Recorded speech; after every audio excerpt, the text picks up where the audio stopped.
அப்ப என்னைக்குமே உங்களோட சைக்காலஜி என்ன தெரியுங்களா, நம்ம வந்து ஒரு விஷயத்த நேர்ல பார்த்தா கூட அந்த விஷயத்தினுடைய ஒரு மகிமையை ஒரு 5 நிமிஷம் தெரியும். ஆனா ஒரு விடயத்தை பத்தி நீங்க நல்லா கேள்விப்பட்டீங்கன்னு வைங்களேன், அதன் மீதான மோகம் உங்களால தாங்கவே முடியாது.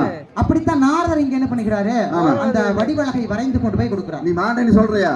உன்னை நான் எக்காரணத்து கொண்டும் அந்த முருகனுக்கே தான் கல்யாணம் செய்வேன் சொல்லி அந்த மடலை வரைஞ்சு கொண்டு போய் கொடுக்கிறான். கொடுத்தது மட்டும் இல்லாம வள்ளியினுடைய அழகை வந்து அழகாக சொல்லுகிறார். ராமாயணத்துல இந்த மாதிரி ஒரு இடம் வரும். சூர்பனகையானவள் போய் ராவணன் முதல்ல சீதையை பார்க்கல, சூர்பனகை தான் முதல்ல பார்த்து அந்த ராவணன் கிட்ட சொல்றான்.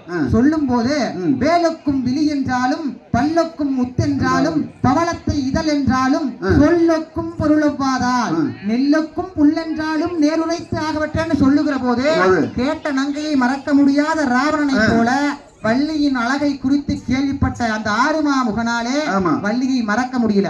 அந்த மணலை வாங்கி பார்க்கிறார். என்னையா நாரதா, இப்படி ஒரு பெண் இந்த உலகத்தில் இருக்கிறாளா அப்படின்னு சொல்லி அந்த வள்ளியினுடைய அழகை பார்த்து மையல் கொண்டு எப்படி பாடுகிறார்னா, செய்யார் தன்னே நன்னா நானே நன்னா தானே நானே நானே நன்னா செய்யார் தன்னே நன்னா தானே நன்னா தனே நானே